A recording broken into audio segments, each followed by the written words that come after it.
Hello everyone. कैसे हो आप लोग? मुझे उम्मीद है आप सब बहुत अच्छे होंगे। आज मैं आपके लिए लेके आया हूँ क्लास 9th का चैप्टर वर्क एंड एनर्जी। तो आइए बिना देरी के शुरू करते हैं। वर्क वर्क क्या होता है? देखिए, कोई भी काम करने के लिए हमें हमेशा एनर्जी की ज़रूरत पड़ती है। ये एनर्जी हमें कहाँ से मिलती है? एनर्जी हमें मिलती है फूड से, जो हम खाना खाते हैं। अगर एनिमल्स की बात करें तो एनिमल्स को एनर्जी मिल रही है फ्रॉम द फूड। जो फूड हम खाते हैं, हम लोग क्या एनिमल्स ही तो हैं सब। तो एनिमल्स को एनर्जी कहाँ से मिल रही है? फूड से, जो हम खाना खा रहे हैं उससे।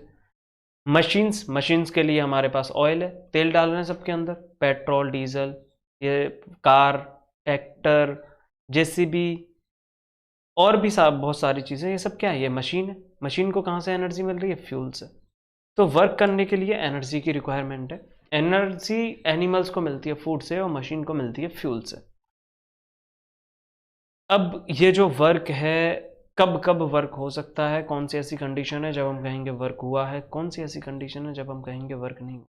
अगर मैं आपसे कह दूं कि आपने पढ़ाई की, आप 4 घंटे बैठ के पढ़ रहे हो, आप थक गए अच्छे से, लेकिन फिर भी पता क्या कहेंगे? कि आपने कोई काम नहीं किया। साइंटिफिक मैनर में आपने कोई काम किया ही नहीं। राइटिंग, ड्राइंग, थिंकिंग, किसी भी चीज़ को एनालाइज करना, इन सब में साइंटिफिक मैनर में कोई भी वर्क हुआ ही नहीं है। इतना ही नहीं, अगर आप एक दीवार को पुश कर रहे हो, आपने बहुत ताकत लगाई, आपने बहुत कोशिश की दीवार को पुश करने की, वहाँ से पुश हो जाए, लेकिन दीवार वहाँ से पुश हो ही नहीं रही है। आप थक गए, लेकिन फिर भी क्या कहेंगे? कि आपने कोई भी काम नहीं किया। आप कंप्लीटली थक गए, कंप्लीटली एग्जॉस्टेड हो चुके हैं, लेकिन फिर भी कहेंगे कि आपने कोई भी वर्क नहीं किया। तो ये कैसी बात हुई? काम कर रहे हैं हम, इतना ज़्यादा एनर्जी खर्च हो रही है, फिर भी कह रहे हैं कोई भी वर्क नहीं हो रहा। तो कब कब वर्क होगा, कब वर्क नहीं होगा, आइए अच्छे से समझते हैं। अगर रीडिंग, राइटिंग, ड्राइंग ऐसी चीज़ों की बात की जाए, तो इनमें साइंटिफिक मैनर में कोई भी वर्क नहीं होता। इन सब के अंदर साइंटिफिक मैनर में कोई भी वर्क नहीं हो रहा। राइटिंग, रीडिंग, ड्राइंग, किसी भी चीज़ को सोचना, सोचते सोचते थक जाना, एनालाइज करना, डाटा कलेक्ट करना, उसको एनालाइज करना, इन सब में साइंटिफिक मैनर में कोई भी वर्क नहीं होगा। एक दीवार को पुश करते रहना, फिर भी कोई भी वर्क नहीं होगा। तो कब, कौन सी ऐसी कंडीशन होगी जब वर्क होगा?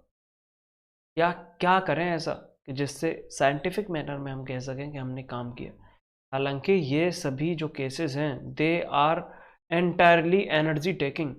एनर्जी लग रही है सब में, आप कंप्लीटली थक जा रहे हो, लेकिन फिर भी इनमें कहेंगे कि हम कोई भी वर्क नहीं हुआ है, एनर्जी भले ही खर्च हो रही है।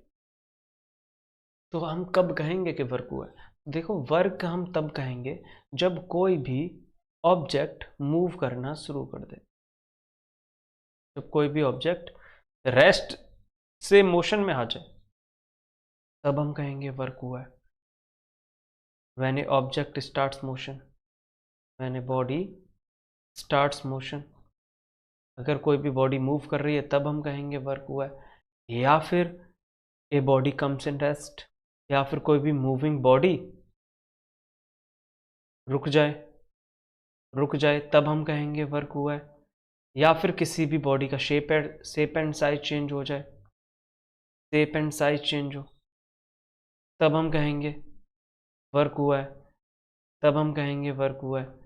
या फिर वेलोसिटी चेंज हो जाए, वेलोसिटी चेंज हो जाए, वेलोसिटी चेंज होगी तब कह देंगे कि वर्क हुआ है। या फिर डायरेक्शन चेंज हो जाए, डायरेक्शन चेंज होना मतलब वेलोसिटी का ही चेंज होना है, तब हम कहेंगे कि वर्क हुआ है। अब ये कंडीशन कब हो सकती है, ऐसा क्यों कह रहे हैं?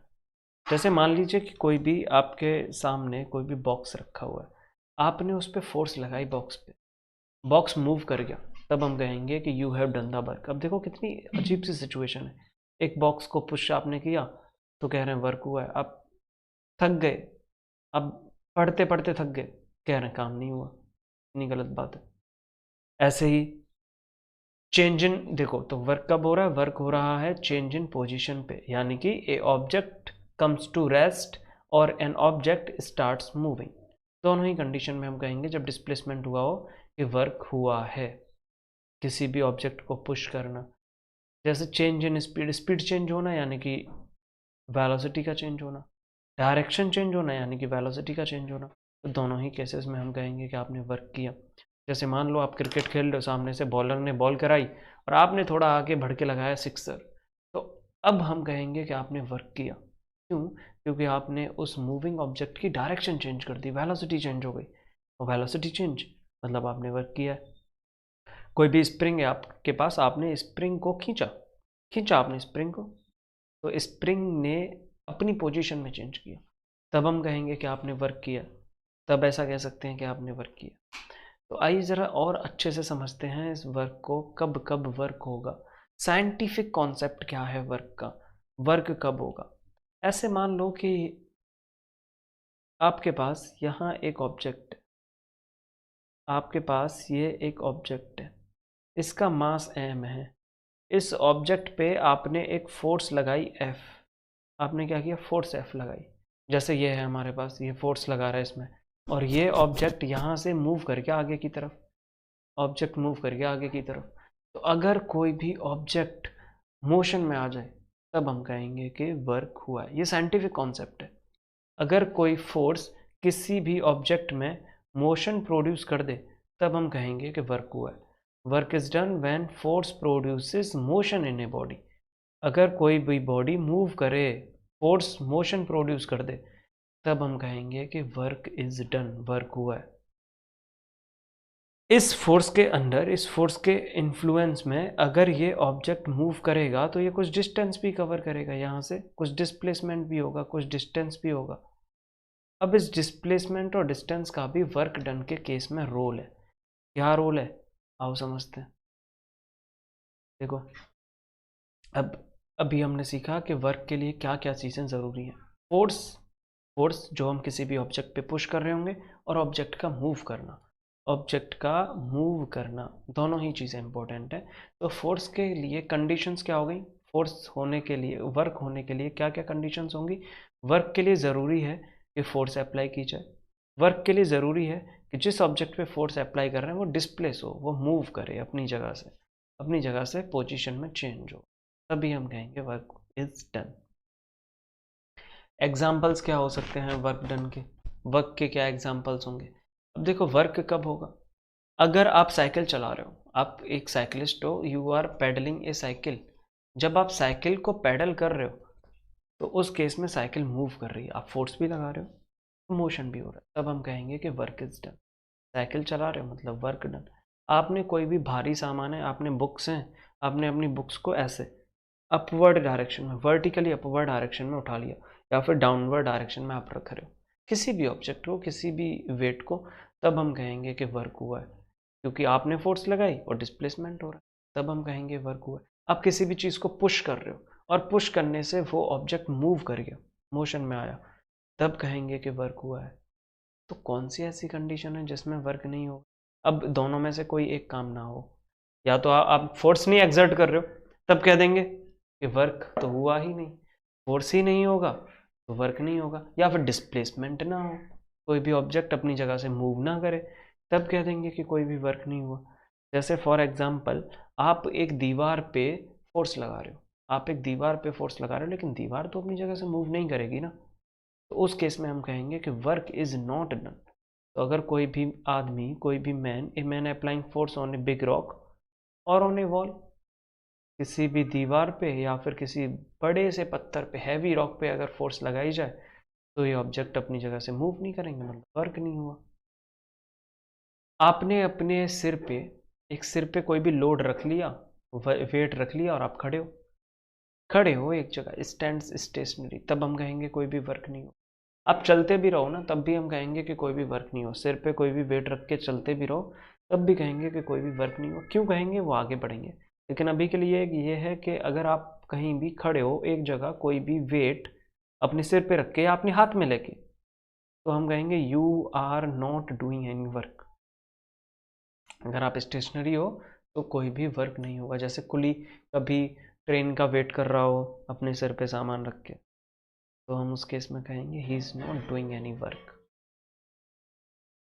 आओ सीखते हैं इस वर्क के लिए फॉर्मूला। देखो वर्क के लिए अभी हमने क्या पढ़ा, वर्क के लिए दो चीज़ें होनी चाहिए, कोई भी एक ऑब्जेक्ट जिस पे आप फोर्स अप्लाई कर रहे हो, एक चीज़ क्या होनी चाहिए, फोर्स होनी चाहिए, और दूसरा होना चाहिए इस ऑब्जेक्ट में मोशन। दूसरा क्या होना चाहिए, इस ऑब्जेक्ट में मोशन। अब ये ऑब्जेक्ट यहाँ से फोर्स अप्लाई करने की वजह से मूव करते करते यहाँ आ गया, तो ये जो डिस्प्लेसमेंट है, डिस्प्लेसमेंट होना चाहिए और फोर्स होना चाहिए। तो इसी से जो वर्क डन है, work done is defined as product of force and displacement.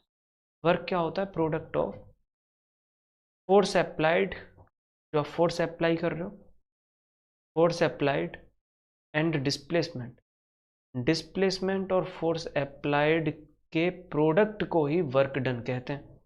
तो क्या फॉर्मूला हो जाएगा, work done equals to force multiply by displacement, force multiply by displacement, इसी को क्या कहेंगे, वर्क कहेंगे। अब देखो क्या लिख सकते हैं हम यहाँ से, in short work done is equals to force into S, F into S. तो वर्क डन का ये फॉर्मूला एफ इंटू एस। अगर मैं यहाँ से वर्क की यूनिट की बात करूँ आपसे, यूनिट क्या होगी, यूनिट ऑफ वर्क, देखो फोर्स की यूनिट क्या हुई, न्यूटन, डिस्प्लेसमेंट की यूनिट मीटर, तो वर्क की यूनिट होती है न्यूटन मीटर, और इसी न्यूटन मीटर को हम कहते हैं जूल। तो वर्क की यूनिट जूल, वर्क की यूनिट जूल। और जैसे ही आप ये पढ़ लेते हो unit of work is joule, आपके पास एक इम्पॉर्टेंट क्वेश्चन आ जाता है कि define one joule, define one joule. अब वन जूल की आप डेफिनेशन कैसे दोगे, आपने जैसे यहाँ पे जूल वर्ड को देखा आपके माइंड में आता है यार ये तो वर्क पूछ रहा होगा, जूल तो वर्क को मेजर करते हैं, जूल में वर्क पूछ रहा होगा। तो ये आपसे पूछा गया कि वर्क वन जूल कब होगा, आपने वर्क का फॉर्मूला पढ़ा, वर्क का फॉर्मूला फोर्स इनटू डिस्प्लेसमेंट। तो अगर मैं ऐसा कहूँ कि force is 1 newton and displacement is also 1 metre, तब इस केस में वर्क क्या हो जाएगा, वर्क इज इक्वल्स टू 1 × 1, यही होगा ना। तो वर्क कितना हुआ, 1 जूल। तो जब भी हम किसी भी ऑब्जेक्ट को 1 मीटर डिस्प्लेस कर देते हैं by applying a force of 1 newton, तब हम कहेंगे work done is said to be 1 joule. देखो मैंने डेफिनेशन लिखी भी है कि जब किसी भी ऑब्जेक्ट पे 1 न्यूटन फोर्स अप्लाई की जाए और वो ऑब्जेक्ट 1 मीटर के डिस्टेंस से मूव कर जाए, तब हम कहेंगे कि वर्क इज 1 जूल। जैसे यहाँ पे आप इस फिगर से इजीली समझ सकते हो, ये हमारे पास एक ऑब्जेक्ट है, इस ऑब्जेक्ट पे 1 न्यूटन की फोर्स अप्लाई की और ये ऑब्जेक्ट 1 मीटर डिस्प्लेस हो गया अपनी जगह से, तो हम कहेंगे वर्क इज 1 जूल। अब वर्क किन किन फैक्टर्स पे डिपेंड करता है, तो देखो वर्क के लिए हमने फॉर्मूला क्या पढ़ लिया, work is equals to force into displacement. तो दो चीज़ों पे डिपेंड कर रहा है, डायरेक्टली देखो फॉर्मूला देख के आप समझ सकते हो, एक तो फोर्स पे और दूसरा दूसरा डिस्प्लेसमेंट। तो देखो यहाँ से हम ऐसा कह सकते हैं कि ये जो वर्क है, this work is directly proportional to force, मतलब जितनी ज़्यादा फोर्स उतना ज़्यादा वर्क डन, ज़्यादा फोर्स अप्लाई करेंगे तो वर्क डन भी ज़्यादा होगा, कम फोर्स अप्लाई करेंगे तो वर्क डन कम होगा। तो greater is the force applied, greater will be the work, and vice versa, इसका उल्टा भी एग्जिस्ट करता है। इसी तरीके से हम यहाँ एक बार और देखें तो ये वर्क डन डिस्प्लेसमेंट के भी डायरेक्टली प्रोपोर्शनल है, यानी कि कोई भी ऑब्जेक्ट जितना ज़्यादा पोजीशन में चेंज करेगा उतना ज़्यादा वर्क, आपने फोर्स अप्लाई की, ज़्यादा पोजीशन में चेंज होगा, ज़्यादा डिस्प्लेसमेंट होगा, तो फोर्स वर्क डन ज़्यादा। तो देखो greater the displacement greater is the work done, work done कम मतलब डिस्प्लेसमेंट भी कम हुआ है, समझ गए ना। चलो अब हम बात करते हैं वर्क के टाइप के। अब देखो डायरेक्शन ऑफ डिस्प्लेसमेंट के डिपेंडेंस पे, अगर हम डायरेक्शन ऑफ डिस्प्लेसमेंट की बात करें तो इसके बेसिस पे वर्क डन के 3 टाइप्स होते हैं। अभी वर्क डन कौन कौन से टाइप का हो सकता है, वर्क का पहला टाइप होता है positive work done. Positive work क्या होगा, पॉजिटिव वर्क सब सीखेंगे आराम से धीरे धीरे, कोई प्रॉब्लम नहीं है, अभी आप पहले नाम सुनो। पहला है पॉजिटिव वर्क डन, दूसरा डायरेक्शन के बेसिस पे ही दूसरा क्या होगा हमारे पास, नेगेटिव वर्क, नेगेटिव वर्क। तीसरा, डायरेक्शन के बेसिस पे ही हमारे पास होगा जीरो वर्क। Zero work. तो वर्क तीन टाइप के होते हैं, positive work done, zero work done और नेगेटिव वर्क डन। तीन टाइप्स हैं वर्क के। अब कब पॉजिटिव होगा, कब जीरो होगा, कब नेगेटिव होगा, और डिटेल में समझते हैं one by one. First one है पॉजिटिव वर्क। अब देखो वर्क पॉजिटिव कब होगा। वर्क पॉजिटिव तब होगा जब आप जिस डायरेक्शन में फोर्स अप्लाई कर रहे हो उसी डायरेक्शन में डिस्प्लेसमेंट भी हो। जैसे ये एक हमारे पास है ऑब्जेक्ट, इस ऑब्जेक्ट पे आपने लगाई एक फोर्स F, तो फोर्स की डायरेक्शन क्या है, ये फोर्स की डायरेक्शन।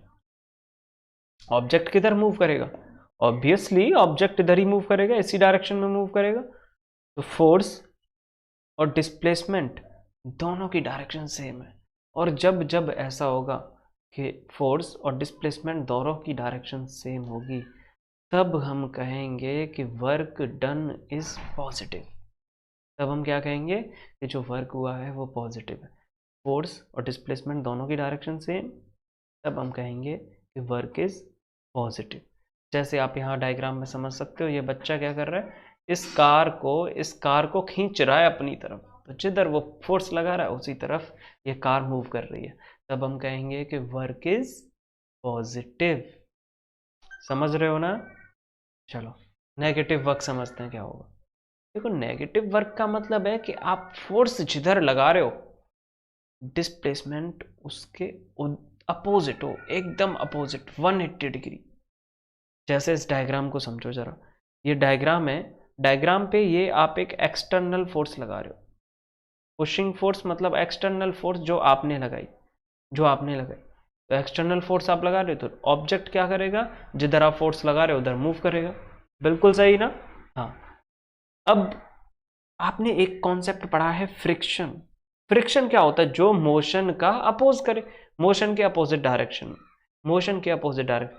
ऑब्जेक्ट जा रहा है इधर इस तरफ और फ्रिक्शनल फोर्स इस तरफ, दोनों की opposite direction, opposite direction.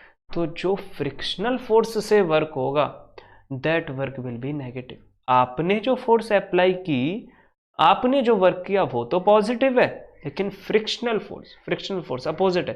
Frictional force जो वर्क कर रही है that will be the negative work done. एक एग्जांपल, एक और ये होगा कि हमारे पास कोई भी ऑब्जेक्ट है और वो ऑब्जेक्ट आप ऊपर की तरफ लिफ्ट कर रहे हो, ऊपर की तरफ लिफ्ट कर रहे हो, लेकिन इस ऑब्जेक्ट को डाउनवर्ड डायरेक्शन में एक फोर्स खींच रही है, एक फोर्स खींच रही है डाउनवर्ड डायरेक्शन में, और उस फोर्स को क्या कहते हैं, ग्रेविटेशनल फोर्स।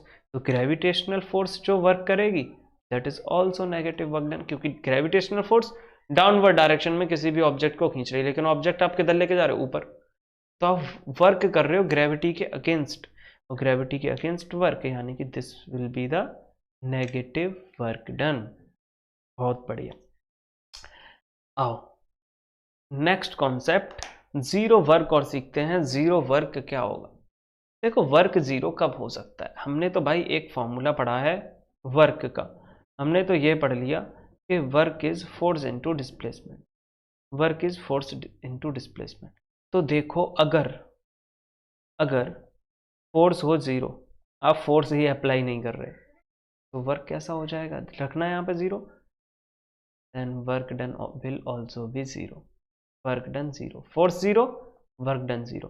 दूसरी बात समझो, दूसरी बात ये कि अगर डिस्प्लेसमेंट है जीरो, डिस्प्लेसमेंट है जीरो, अगर डिस्प्लेसमेंट जीरो तो इस बात का क्या मतलब, वर्क डन विल ऑल्सो भी जीरो। देखो रखो एस की जगह पे zero, zero multiply by force, कितनी भी फोर्स लगा लो डिस्प्लेसमेंट हो नहीं रहा, तो वर्क जीरो।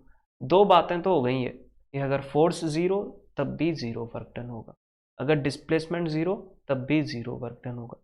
एक तीसरी बात और है कि अगर फोर्स और डिस्प्लेसमेंट के बीच 90 डिग्री का एंगल बन जाए तब हम कहेंगे कि वर्क इज जीरो। कैसे कब बनेगा समझते हैं जरा। अब आप ऐसे समझिए कि देयर इज ए कुली, एक कुली है, रेलवे स्टेशन पे कुली तो सबने देखे होगा ना, लाल कोट पहन के। तो ये है एक कुली, इस कुली के सिर पे रखा है वेट, इस कुली के सिर पे रखा है वेट।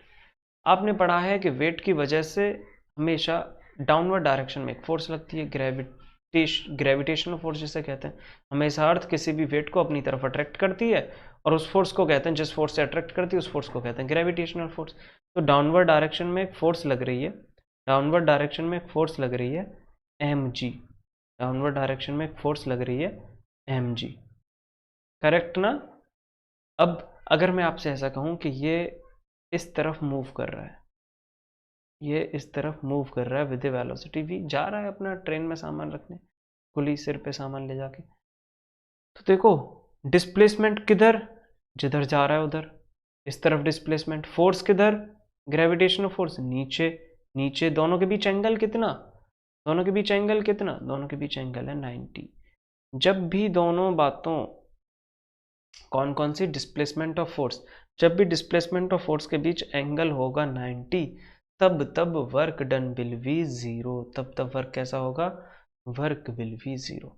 ऐसे इस तरीके से आप अगर कोई भी सामान उठा के लेके जा रहे हैं अपने सामने, तो आप जिस तरफ जा रहे हो उस तरफ डिस्प्लेसमेंट, लेकिन डाउनवर्ड डायरेक्शन में क्या हो रहा है, एक फोर्स लग रही है, ग्रेविटी जिसको अपनी तरफ खींच रही है, ग्रेविटेशनल फोर्स। तो ग्रेविटेशनल फोर्स की वजह से जो वर्क होगा अगेन जीरो। या फिर ऐसे कहें कि आपने उस पर फोर्स लगाई है अपवर्ड डायरेक्शन में, आप नीचे नहीं जाने दे रहे, अपवर्ड डायरेक्शन में फोर्स है, आगे की तरफ आप मूव कर रहे हो, तब भी 90 एंगल। और जब जब एंगल 90, तब work done will be zero. कुछ लोग सोच रहे होंगे कि मैंने एंगल बोल दिया, मैंने फोर्स का फॉर्मूला भी सही नहीं बताया है। कुछ लोग ऐसा सोच रहे होंगे, लेकिन ये जो फॉर्मूला हम यहाँ डिस्कस कर रहे हैं ये 9th ग्रेड के हिसाब से है। आप 11th क्लास में इसी को ऐसे सीखोगे, work done will B F multiply by S cos theta, ऐसे सीखोगे आप, कॉस थीटा। ये जो थीटा है ना, theta, this is angle, this theta is angle. किसके बीच का एंगल, फोर्स और डिस्प्लेसमेंट के बीच का एंगल। और एक बात याद रखो कि कॉस 90 डिग्री ये जीरो होता है, तो मतलब फोर्स और डिस्प्लेसमेंट के बीच एंगल हो जाएगा 90, परपेंडिकुलर दोनों एक दूसरे के। यहाँ पे हम पुट करेंगे तो वर्क डन क्या होगा, वर्क डन होगा जीरो, वर्क डन उस केस में क्या हो जाएगा, जीरो हो जाएगा। तो ये कंडीशन है। जो लोग सोच रहे हैं कि मैंने ये फॉर्मूला नहीं बताया था, इस फॉर्मूले की अभी आपको कोई भी ज़रूरत नहीं है। आपको सिंपली बस ये बात याद रखनी है कि अगर फोर्स और डिस्प्लेसमेंट के बीच 90 डिग्री एंगल है, then work done will be zero हमेशा। फॉर एग्जाम्पल कुली है, कुली अपने सिर पे सामान लेके जा रहा है ट्रेन में रखने, तो वो कोई भी काम नहीं कर रहा, अगली बार उसको पैसे देने की ज़रूरत नहीं है। अगर आप कभी भी ट्रेन में जा रहे हो तो कुली को समझाना कि भैया आपने तो कोई काम ही नहीं किया, और काम कैसे नहीं किया मैं आपको समझाता हूँ, समझा देना भैया को। और ये ना अपनी जिम्मेदारी पे करना भाई, अपने रिस्क पे, इसमें हड्डी वड्डी टूटने के चांसेस ज़्यादा है। नेक्स्ट है देखो, work done by planets. Planets जो वर्क करते हैं वो भी जीरो वर्क होता है। कैसे जीरो वर्क होता है आओ समझते हैं। देखो कोई भी सैटेलाइट हो या फिर कोई भी वो प्लैनेट, ये हमेशा ही जीरो वर्क करते हैं।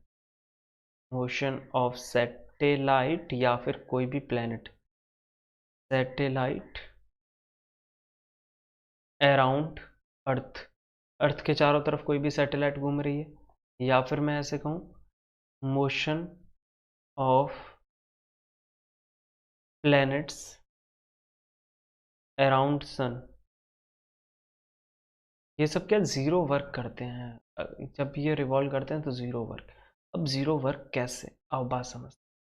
देखो ये सैटेलाइट यहाँ अर्थ के चारों तरफ रोटेट कर रही है, अर्थ के चारों तरफ क्या हो रहा है, सैटेलाइट का रोटेशन, सैटेलाइट का अर्थ के चारों तरफ रोटेशन, इस तरीके से सैटेलाइट रोटेट कर रही है अर्थ के चारों तरफ। तो अगर किसी भी पॉइंट पे मुझे डायरेक्शन चाहिए मोशन की, तो डायरेक्शन हमें मिलती है बाय ड्राइंग ए टेंजेंट। ये हमने यहाँ से एक टेंजेंट ड्रॉ किया, ये हो गई direction of motion, direction of motion. Force किधर लगती है, फोर्स हमेशा लगेगी इस तरफ, अर्थ की तरफ, सेंटर की तरफ, अगर इस पाथ के सेंटर की तरफ। और इन दोनों को जरा देखो, एंगल कैसा बन रहा है इन दोनों में, एंगल बन रहा है 90, तो इन दोनों के बीच एंगल 90, इसलिए वर्क इज जीरो। तो हमेशा अगर कोई भी ऑब्जेक्ट सर्कुलर पाथ पे रिवॉल्व कर रहा है तब हम कहेंगे कि work done is 0। Circular path पे रिवॉल्यूशन यानी कि वर्क इज 0। मुझे उम्मीद है आपको अच्छे से समझ आ रहा होगा। आपने चैप्टर 8 मोशन में आपने पढ़ा यूनिफॉर्म सर्कुलर मोशन। तो जब कोई भी ऑब्जेक्ट यूनिफॉर्म सर्कुलर मोशन करता है उस केस में जो वर्क होगा दैट वर्क विल बी 0। आओ कुछ क्वेश्चंस करते हैं, कुछ समझते हैं थोड़ा और अच्छे से। क्वेश्चंस अगर साथ में करेंगे ज़्यादा अच्छा समझ आ जाएगा। अब देखो क्वेश्चन क्या है।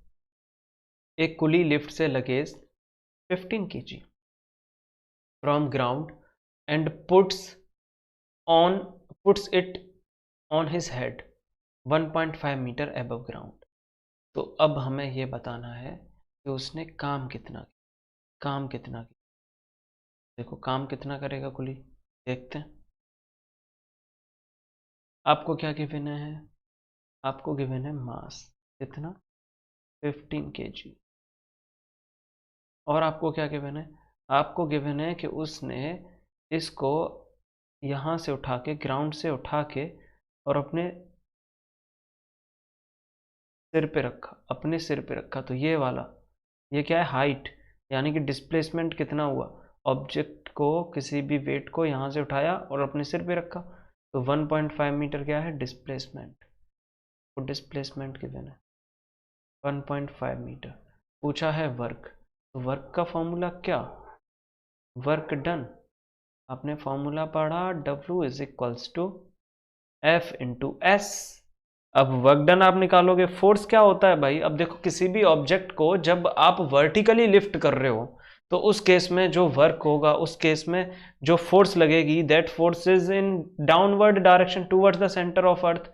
एंड mg, फोर्स mg ही तो होगी। तो फोर्स की जगह पे मैंने लिख दिया mg मल्टीप्लाई बाई s। अब आपको सारी बातें पता है, आप पुट करो। तो मास कितना 15 multiply by acceleration due to gravity की वैल्यू 10 रख लेते हैं, 9.8 रख सकते हैं, 10 रख सकते हैं, एक ही है। Multiply by 1.5। 1.5 क्या है? उसका डिस्प्लेसमेंट है। अब आप करो कैलकुलेट। तो वर्क डन देखो कितना हुआ, जब आप मल्टीप्लाई करोगे तो आएगा 225। तो work done is 225 joules. 225 joules का वर्क डन कर लिया इस कुली ने। समझ आया ना? अब नेक्स्ट कॉन्सेप्ट पढ़ेंगे एनर्जी। वर्क हमने अच्छे से समझ लिया, वर्क के सभी टाइप समझ लिए, वर्क का एक क्वेश्चन भी कर लिया। अब हम पढ़ेंगे एनर्जी। देखो कोई भी काम करने के लिए हमें किस चीज की जरूरत? एनर्जी की। कितना काम हम कर सकते हैं? जितनी हमारे अंदर एनर्जी है, जितनी एनर्जी है उतना काम कर सकते हैं। तो कैपेसिटी ऑफ डूइंग वर्क, कितना काम कर रहे हैं उस चीज की कैपेसिटी, उसी को एनर्जी। कोई भी काम करने की क्षमता, कैपेसिटी को ही हम क्या कहेंगे? कैपेसिटी ऑफ डूइंग वर्क को हम एनर्जी कहते हैं। इसका मतलब ये हुआ कि जितनी हमारे अंदर एनर्जी उतना ही हम काम कर सकते हैं। बिल्कुल सही सोच रहे हो, अगर ऐसा सोच रहे हो आप तो बिल्कुल सही है। जितनी एनर्जी है उतना ही हम काम कर सकते हैं। मतलब amount of work is always equals to amount of energy। जितना वर्क करेंगे उतनी ही एनर्जी खर्च होती है। दोनों एकदम इक्वल है, जितनी एनर्जी उतना वर्क। इसीलिए यूनिट भी सेम है। यूनिट ऑफ एनर्जी की यूनिट भी वही होती है जो वर्क की, क्योंकि दोनों बोथ आर सेम। तो unit of energy is joule. तो वर्क की यूनिट वही, एनर्जी की यूनिट जूल। हर एक ऑब्जेक्ट जो भी वर्क कर सकता है अपने अंदर कुछ ना कुछ एनर्जी कलेक्ट करके रखता है, अपने अंदर हमेशा एक एनर्जी रखता है। तो उसमें से जितना वर्क करेगा उतनी एनर्जी खर्च होगी। अमाउंट ऑफ वर्क हमेशा अमाउंट ऑफ एनर्जी के इक्वल हो। अब वर्क के हिसाब से देखो, हम वर्क करने में दो चीजें कर सकते हैं। जैसे अगर हम वर्क कर रहे हैं तो हम एनर्जी गेन भी कर सकते हैं और हम एनर्जी लूज भी कर सकते हैं। हाँ, कितनी अजीब सी सिचुएशन हो गई ना। एनर्जी गेन कर सकते हैं।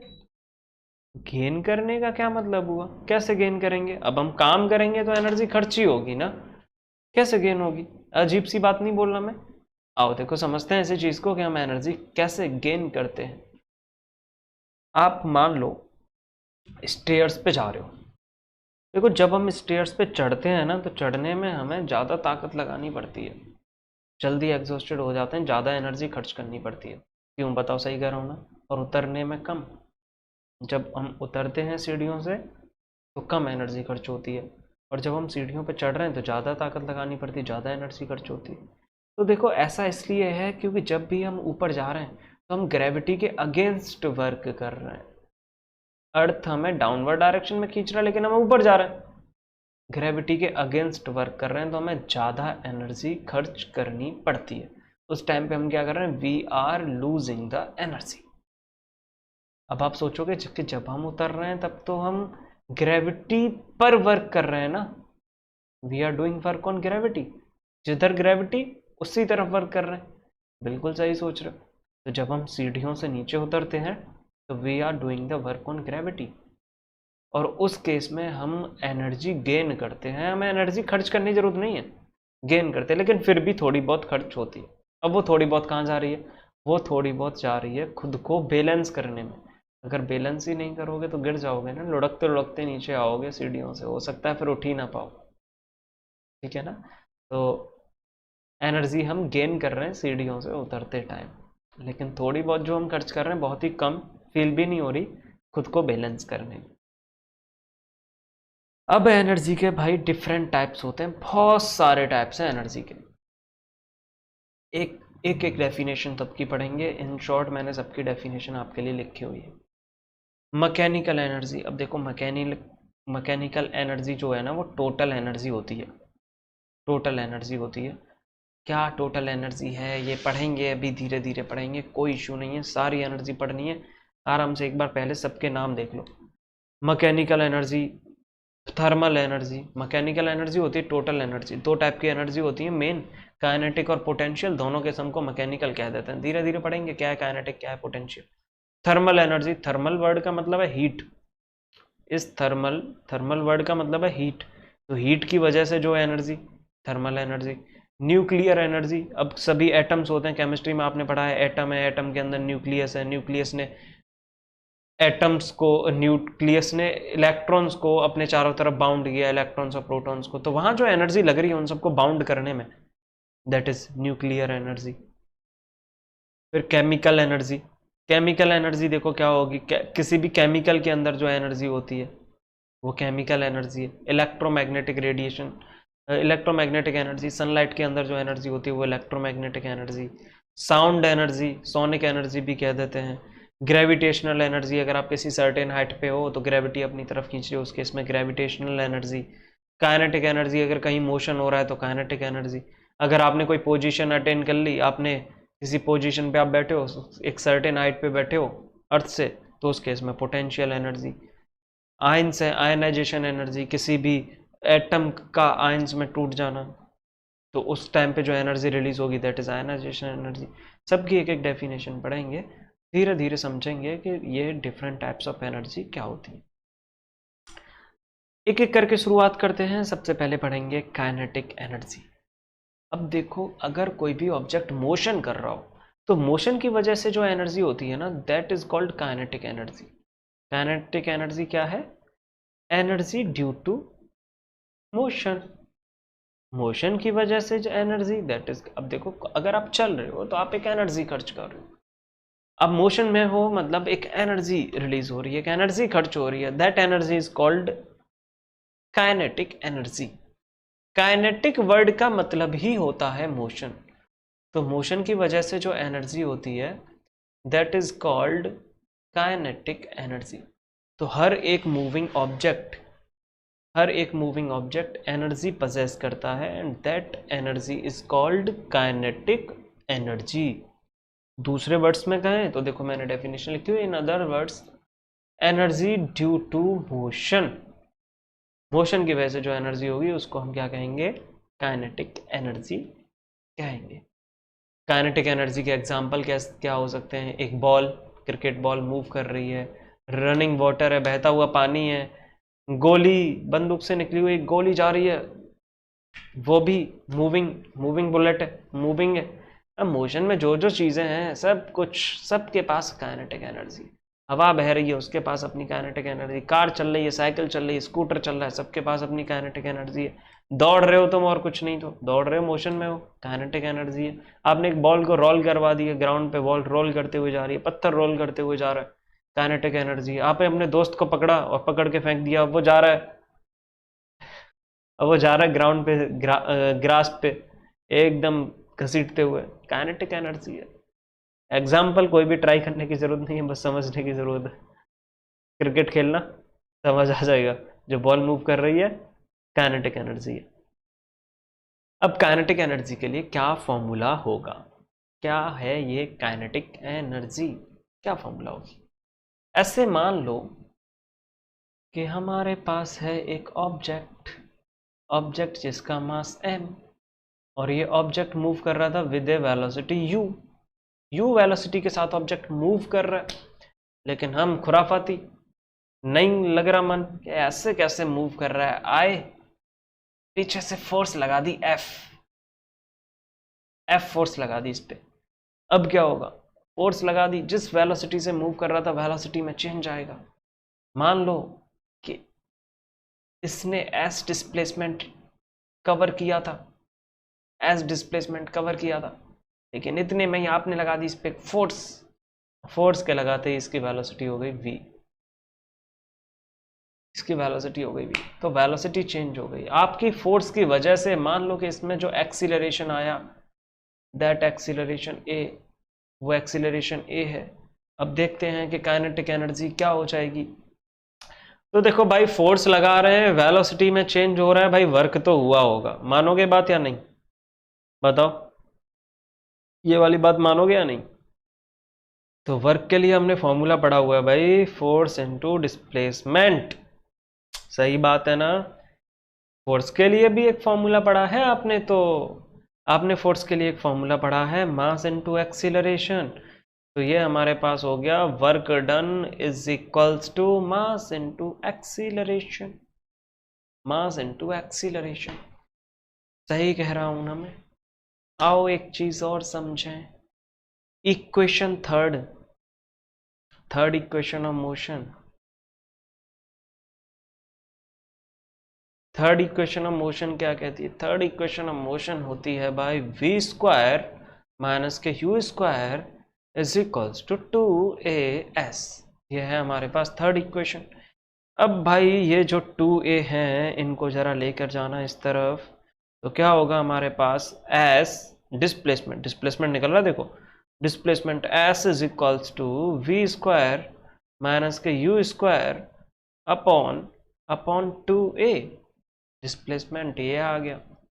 अब एक काम करो कि इस डिस्प्लेसमेंट को ले जाके क्यों ना इक्वेशन फर्स्ट में पुट कर दो, इसको इक्वेशन फर्स्ट में पुट कर दो। आओ देखो, पुट करके देखते हैं क्या होगा। इसको ले जाके अगर हम पुट करते हैं भाई इक्वेशन फर्स्ट में, तो हमें मिलेगा work done is equals to, mass की जगह पे क्या लिखूं, कुछ भी नहीं, मास एक्सीलरेशन की जगह पे क्या लिखूं, कुछ भी नहीं, एक्सीलरेशन। डिस्प्लेसमेंट की जगह पे क्या लिखूं, v स्क्वायर माइनस के u square upon 2a, a से a हो गया कैंसिल, क्या बचा, work done is equals to m v square minus u square upon 2। ये है हमारे पास काइनेटिक एनर्जी। ये क्या है हमारे पास, काइनेटिक एनर्जी का फॉर्मूला। वर्क डन ही काइनेटिक एनर्जी होता है। अभी तो मैंने बोला कि वर्क डन और energy both are same, amount of work amount of energy equal. तो यही है हमारे पास काइनेटिक एनर्जी का फॉर्मूला। लेकिन आपने तो कुछ और सीखा है। आप सोच रहे हो कि गलत पढ़ा रहा है ये master.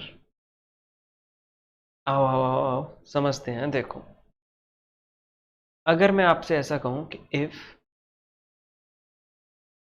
Object starts from rest, अगर ऑब्जेक्ट रेस्ट से स्टार्ट हो रहा, पहले ऑब्जेक्ट रुका हुआ था, एक बॉल थी ग्राउंड में पड़ी हुई थी, और आप आए दौड़ते हुए और आपने उसको किक कर दिया, रेस्ट में बॉल थी, आपने उसको मूव करवा दिया, तो इनिशियल वेलोसिटी क्या होगी भाई? आप कहोगे जी इनिशियल वेलोसिटी होगी 0। बिल्कुल करेक्ट है, इनिशियल वेलोसिटी होगी 0। तो अब वर्क डन क्या हो जाएगा? Work done is equals to M V square upon 2। U की जगह पे 0 रख दिया, कुछ बचा ही नहीं। तो यही वर्क डन स्टोर हो जाता है एज काइनेटिक एनर्जी।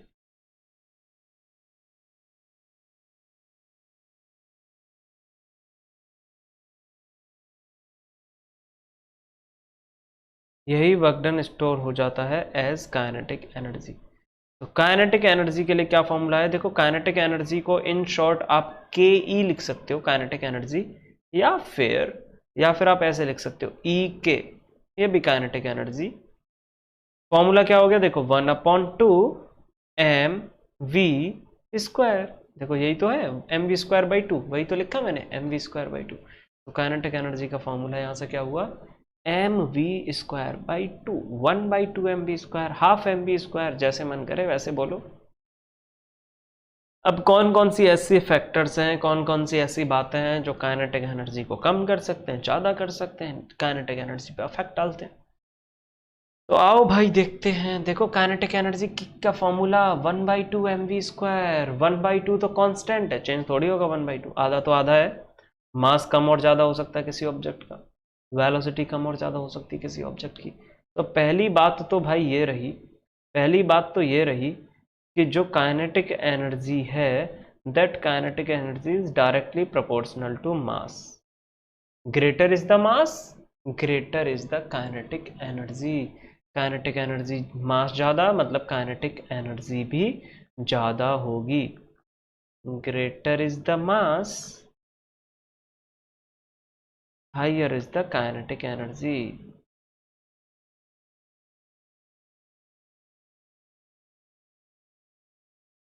मास ज़्यादा, काइनेटिक एनर्जी ज़्यादा। भाई बात समझ आ रही है ना? मास ज़्यादा, काइनेटिक एनर्जी ज़्यादा। आओ और देखते हैं। सेकंड देखो, हमें यहाँ से एक चीज़ दिखाई दी, वेलोसिटी का स्क्वायर। इस बात का क्या मतलब है? इस बात का मतलब है कि kinetic energy is directly proportional to velocity square. Velocity square, velocity के स्क्वायर के डायरेक्टली प्रोपोर्शनल, मतलब वेलोसिटी ज़्यादा, काइनेटिक एनर्जी और भी ज़्यादा। तो greater is the velocity, velocity ज़्यादा, greater is the velocity, higher is the kinetic energy. जितनी ज़्यादा वेलोसिटी उससे भी ज़्यादा काइनेटिक एनर्जी।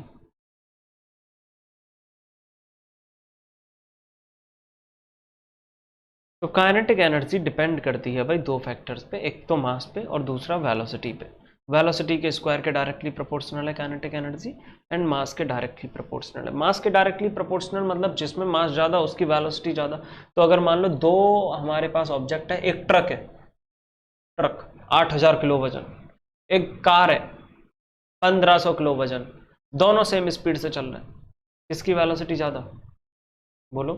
आप कहोगे ट्रक की ज़्यादा, क्योंकि ट्रक का मास ज़्यादा। बिल्कुल सही बात है, ट्रक का मास ज़्यादा इसलिए ट्रक की वेलोसिटी भी ज़्यादा होगी। कार का मास कम है, चुटकी मुटकी सी गाड़ी है, तो उसकी काइनेटिक एनर्जी भी कम होगी। समझ गए ना?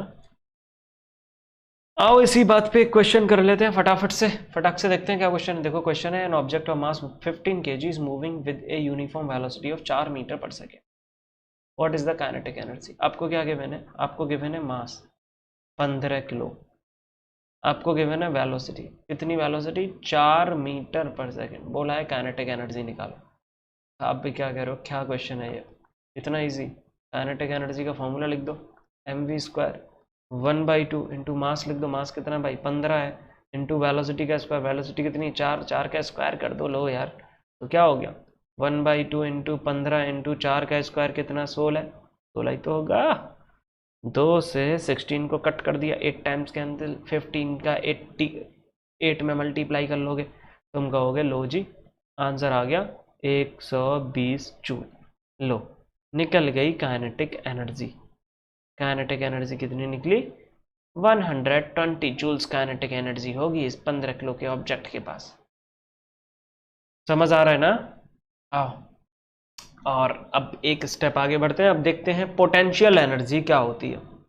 अब देखो हर एक ऑब्जेक्ट की अपनी एक पोजीशन होती है, तो ऑब्जेक्ट अपनी पोजीशन की वजह से जो एनर्जी रखता है that energy is called potential energy. Potential energy कौन सी है? Energy due to position.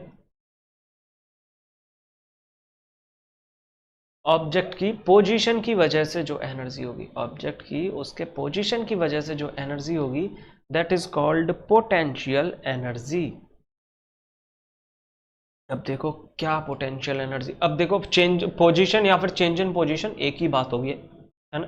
Position में चेंज या जो भी पोजीशन पे आपने कैरी किया हुआ है, रखा हुआ है किसी भी ऑब्जेक्ट को, दैट इज पोटेंशियल एनर्जी।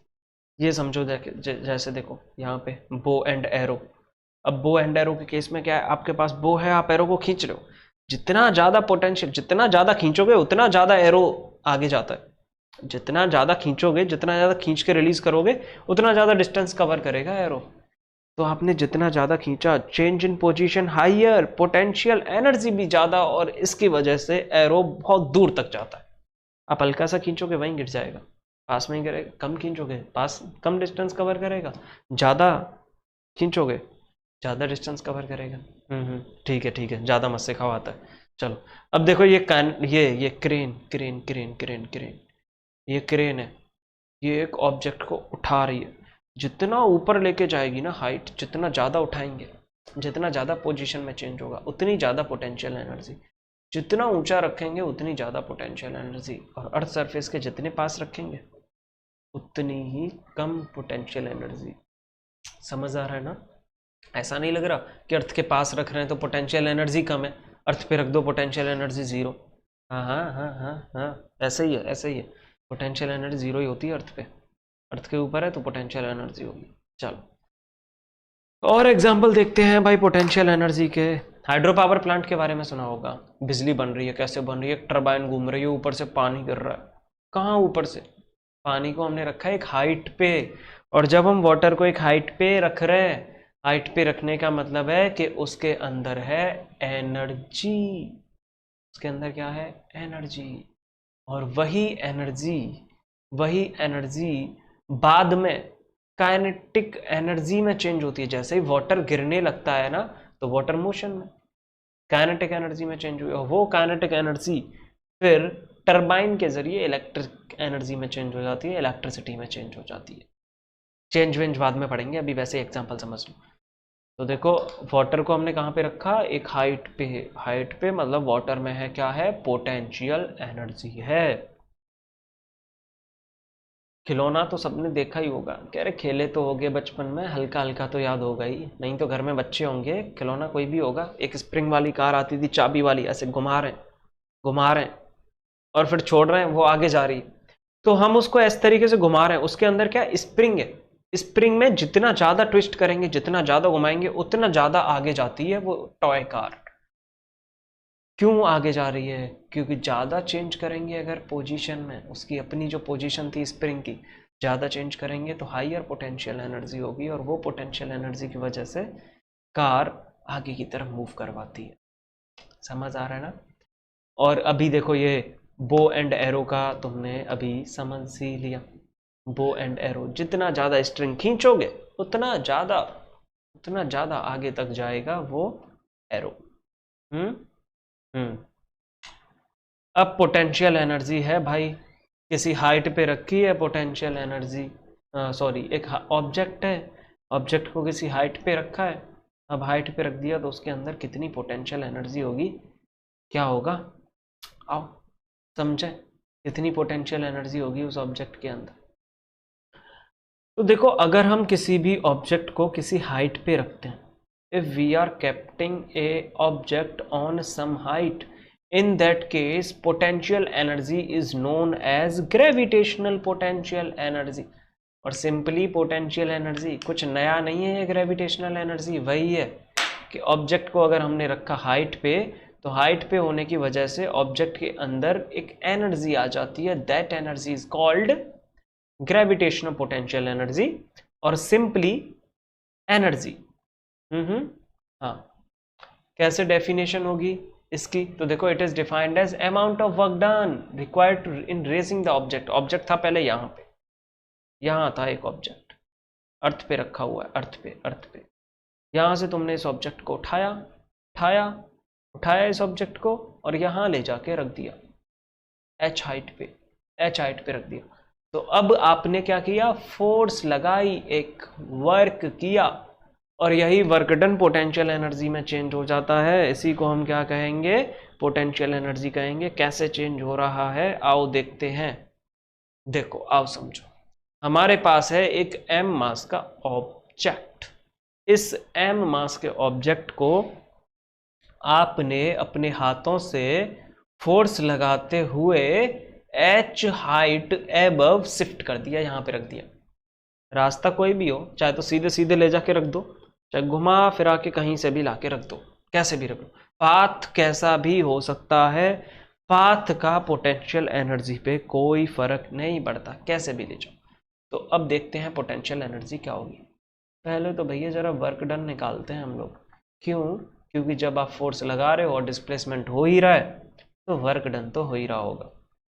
तो वर्क क्या होता है भाई, force multiply by displacement.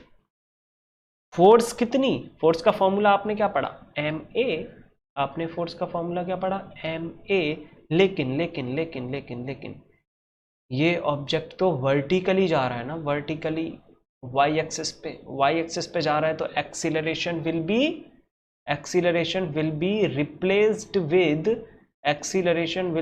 replaced with g and g is acceleration due to gravity। Acceleration due to gravity याद तो हो गई। तो f की जगह पे क्या लिख दूं, mg मल्टीप्लाई बाई s क्या है, देखो s ये हाइट ही तो है, डिस्टेंस यही तो डिस्प्लेसमेंट हुआ। तो इसकी जगह पे h, तो हमें क्या मिला, हमें मिला w is equals to mgh और यही वर्क डन स्टोर हो जाता है as a potential energy. This work done is stored as potential energy। तो पोटेंशियल एनर्जी का क्या फॉर्मूला मिला, PE लिखो पोटेंशियल एनर्जी को या फिर EP लिखो पोटेंशियल एनर्जी को, बात एक ही है। फॉर्मूला क्या हो गया, mgh पोटेंशियल एनर्जी का फॉर्मूला और 1/2 mv² काइनेटिक एनर्जी का फॉर्मूला था। अच्छे से याद हो गया ना। चलो देखते हैं कि ये पोटेंशियल एनर्जी किन किन फैक्टर्स पे डिपेंड करती है। पोटेंशियल एनर्जी क्या फॉर्मूला पढ़ लिया भाई पोटेंशियल एनर्जी का, ऐसा आपने पोटेंशियल एनर्जी का फॉर्मूला पढ़ लिया है mgh। पोटेंशियल एनर्जी का फॉर्मूला mgh। तो तीन चीजें हैं, मास है, एक्सेलरेशन ड्यू टू ग्रेविटी है, हाइट है। किस किस चीज पे डिपेंड करती है पोटेंशियल एनर्जी, आओ समझ लेते हैं। तो एक चीज हमें यहां से देख के समझ आ रही है कि potential energy mass of body पे डिपेंड करती है and potential energy is directly proportional to मास।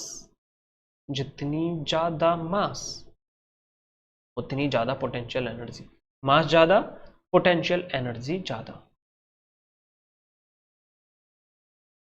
क्या बात हुई है, greater is the mass, mass अगर ज्यादा है, greater is the mass, higher is the potential energy.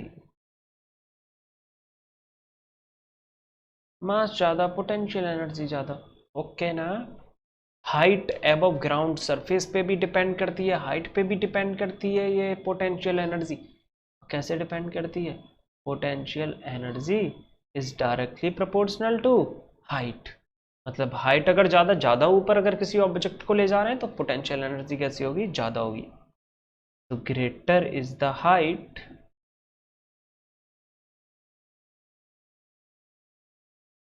Height अगर ज्यादा है, greater is the height, higher is the potential energy.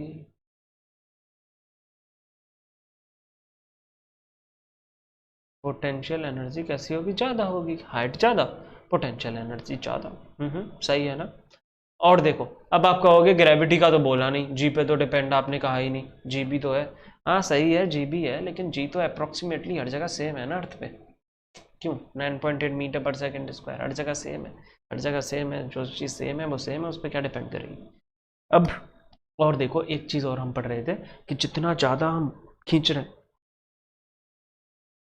String को, किसकी? बो की स्ट्रिंग को जितना ज़्यादा खींचना उतना ज़्यादा एरो आगे जाएगा। मतलब जितना ज़्यादा हम स्ट्रेच करेंगे उतनी ज़्यादा एनर्जी। स्प्रिंग को जितना ज़्यादा घुमा रहे हैं, जितना ज़्यादा कार की स्प्रिंग को, टॉय कार की जितना ज़्यादा ट्विस्ट कर रहे हैं उतनी ज़्यादा एनर्जी होगी।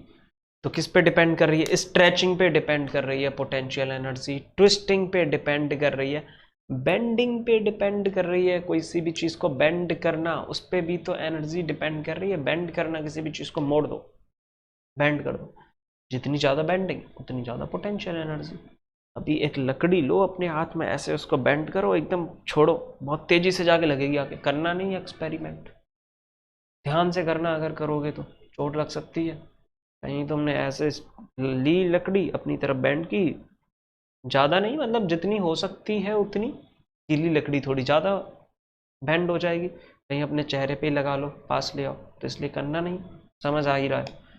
तो जितनी ज़्यादा स्ट्रेचिंग, जितनी ज़्यादा ट्विस्टिंग, जितनी ज़्यादा बेंडिंग उतनी ज़्यादा पोटेंशियल एनर्जी। ठीक है, पोटेंशियल एनर्जी से रिलेटेड भी एक क्वेश्चन करेंगे। तो क्वेश्चन क्या है देखो, a body of mass 10 kg, एक बॉडी है जिसका मास 10 किलो 6 मीटर की हाइट पे रेज कर देते हैं, पोटेंशियल एनर्जी बता दो क्या होगी। आपको क्या गिवन? आपको गिवन है मास कितना, 10 kg, आपको गिवन है हाइट कितनी, 6 मीटर, आपसे क्या पूछा है, पोटेंशियल एनर्जी। आपने पोटेंशियल एनर्जी का क्या फॉर्मूला पढ़ा, mgh। आप सारी चीजें पुट करोगे, m मास कितना 10 kg multiply by acceleration due to gravity कितनी होती है, 10 लिख लें, 9.8 होती है, 10 लिख लें, नियर बाई 10 ही तो है, मल्टीप्लाई बाई हाइट h कितना 6। अब देखो कैलकुलेट करो, कैलकुलेट करोगे तो भैया आ जाएगा 600 जूल्स। एनर्जी की यूनिट क्या है, जूल। पोटेंशियल एनर्जी कितनी आ गई, 600 जूल। 600 जूल की एनर्जी होगी इस 10 किलो के ऑब्जेक्ट के पास। समझ गए ना? एनर्जी के और भी हमने डिफरेंट फॉर्म्स देखे थे जब हम एनर्जी के टाइप्स की बात कर रहे थे। मैंने आपसे कहा था सबकी एक एक डेफिनेशन पढ़ेंगे, अब पढ़ते हैं सबकी एक एक डेफिनेशन। देखो मैकेनिकल एनर्जी क्या होता है। मैकेनिकल एनर्जी का मैंने आपको तब भी बताया था, mechanical energy is the total energy, this is sum of kinetic energy and potential energy. किसी भी ऑब्जेक्ट की काइनेटिक एनर्जी और पोटेंशियल एनर्जी को अगर सम कर दिया जाए then this is called mechanical energy. किसी भी ऑब्जेक्ट की मैकेनिकल एनर्जी हमेशा कांस्टेंट रहती है, चेंज नहीं होती। किसी भी ऑब्जेक्ट की मैकेनिकल एनर्जी कभी भी चेंज नहीं होती, हमेशा कांस्टेंट रहती है। पढ़ेंगे क्यों नहीं होती, क्या है, सब धीरे धीरे पढ़ेंगे। हीट एनर्जी, हीट एनर्जी या फिर थर्मल एनर्जी। थर्मल एनर्जी क्या है, एक ऑब्जेक्ट में टेम्परेचर की वजह से जो एनर्जी होगी, हीट की वजह से जो एनर्जी होगी, in simple terms energy due to heat, उसको हम कहेंगे थर्मल एनर्जी। जैसे आपका एक हॉट कप ऑफ टी, आपने एक हॉट कप रखा हुआ टी चाय का, तो गर्म है, टेम्परेचर है, हाइयर टेम्परेचर है, एनर्जी है, हीट एनर्जी है। केमिकल एनर्जी, केमिकल एनर्जी की बात करूं तो आपके आसपास देखो अब भी रिमोट पड़ा होगा, रिमोट, टीवी रिमोट, कोई भी रिमोट हो, रिमोट के अंदर सेल है। सेल क्या है, केमिकल एनर्जी पे काम करता है। सेल के अंदर केमिकल है, वो उस केमिकल एनर्जी पे काम करता है। तो केमिकल एनर्जी, बॉन्ड्स के बीच जो एनर्जी होती है, केमिकल एनर्जी। ओके, ठीक है। इलेक्ट्रिकल एनर्जी, अभी देखो आप घर में बैठे हो, देखो पंखा चल रहा होगा, आपके हाथ में मोबाइल है, मोबाइल भी इलेक्ट्रिसिटी पे काम करता है। बैटरी इलेक्ट्रिसिटी को, चार्ज को इकट्ठा कर लेती है। तो ये सब क्या, इलेक्ट्रिकल एनर्जी। आपने बारिश के टाइम पे लाइटनिंग देखी, थंडर स्टॉर्म देखा, ये सब क्या है, एग्जाम्पल्स हैं इलेक्ट्रिकल एनर्जी के। तो जब भी देखो ऑब्जेक्ट्स के अंदर कोई भी हमारे पास एटम है, सब्सटेंस है, किससे बना है? एटम से बना है। एटम से बना है मतलब उसके अंदर दो तीन चीज़ें। कौन कौन सी दो तीन चीज़ें? Electron, proton, neutron. तो जब भी इलेक्ट्रॉन मूव करने लगते हैं ना, तो इलेक्ट्रॉन के मोशन की वजह से जो energy, that is called electrical energy. Electron के मोशन की वजह से जो energy, that is called electrical energy. Light energy देखो, या फिर इलेक्ट्रोमैग्नेटिक एनर्जी। देखो जो लाइट आ रही है ना, सनलाइट जो हमारे पास आ रही है, सनलाइट जो हमारे पास है वो एक इलेक्ट्रोमैग्नेटिक वेव है। इलेक्ट्रोमैग्नेटिक वेव का मतलब है कि उसके अंदर इलेक्ट्रिसिटी भी है और मैग्नेट वाली प्रॉपर्टीज भी है। अभी थोड़ा अजीब सा लग रहा होगा, मैग्नेट वाली प्रॉपर्टी कैसे, इलेक्ट्रिसिटी कैसे, हमें क्यों नहीं झटका लग रहा? इलेक्ट्रिसिटी है तो किसी भी कोई भी आयरन वगैरह जो है वो सनलाइट से चिपक क्यों नहीं रहा? अगर मैग्नेटिक है तो ये सब लग रहा होगा, लेकिन उतना नहीं होता, लेवल बहुत कम है। हमें इलेक्ट्रिक शॉक फील हो, उससे कम इलेक्ट्रिक एनर्जी है उसके अंदर। तो यही जो एनर्जी है, इसी को हम लाइट एनर्जी कह देते हैं या फिर इलेक्ट्रोमैग्नेटिक एनर्जी कह देते हैं। फिर हमारे पास है न्यूक्लियर एनर्जी।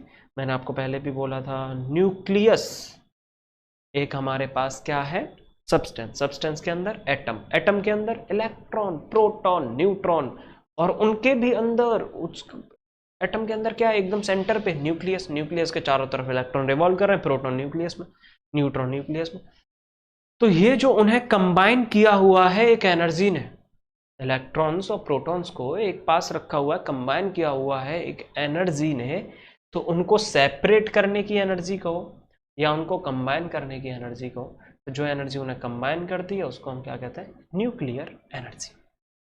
साउंड की वजह से जो एनर्जी होती है वो सोनिक एनर्जी, कहीं से भी साउंड निकल रही है, वाइब्रेशन प्रोड्यूस हो रहा है, वाइब्रेशन से ही साउंड प्रोड्यूस होती है। देखो हमेशा अगला चैप्टर जब हम पढ़ेंगे ना साउंड, तब और समझ आ जाएगा कि वाइब्रेशन से ही साउंड की तैयार होती है हमेशा। तो वाइब्रेशन की वजह से, साउंड की वजह से जो एनर्जी है, म्यूजिकल इंस्ट्रूमेंट जब बजाते हो तब जो साउंड निकलती है, आप जो बोल रहे हो तब जो साउंड निकल रही है, दैट इज सोनिक एनर्जी।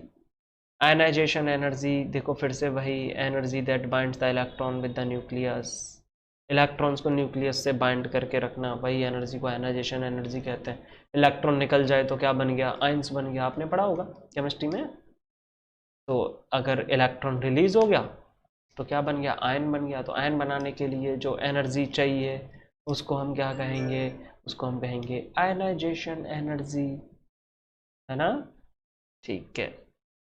अब भाई एनर्जी के ट्रांसफॉर्मेशन के बारे में पढ़ते हैं कुछ। क्या एनर्जी को एक फॉर्म से दूसरे फॉर्म में कन्वर्ट किया जा सकता है? तो इसका आंसर है हाँ, किया जा सकता है। कब कब कन्वर्ट होती है, कैसे होती है, क्या क्या एग्जाम्पल्स हैं, देख लेते हैं। देखो अगर ट्रांसफॉर्मेशन की मैं बात करूं तो एनर्जी, जैसे आपने क्या किया, आपने लिया एक स्टोन, स्टोन नीचे पड़ा था। अब उस नीचे पड़े स्टोन को आपने रख दिया एक हाइट पे, सर्टेन हाइट, यहाँ पे रख दिया। ये एक सर्टेन हाइट पे स्टोन रखा हुआ है, ये ऑब्जेक्ट यहाँ पे रखा हुआ है, सर्टेन हाइट पे एक स्टोन रखा हुआ है। अब जब ये नीचे की तरफ, अभी देखो इसके अंदर कौन सी एनर्जी? Potential energy. इसके पास कौन सी एनर्जी? Potential energy. अब मैं इसको नीचे की तरफ मूव करूँ, मोशन में आ गया, कौन सी एनर्जी? Kinetic energy. पहले इसके पास पोटेंशियल एनर्जी, मोशन में आया काइनेटिक एनर्जी। अब धीरे धीरे नीचे जा रहा है, नीचे जा रहा है यानी कि पोटेंशियल एनर्जी कम होती जा रही है। तो पोटेंशियल एनर्जी कहाँ जा रही है? वो इसके मोशन में, काइनेटिक एनर्जी में ट्रांसफॉर्म होती जा रही है।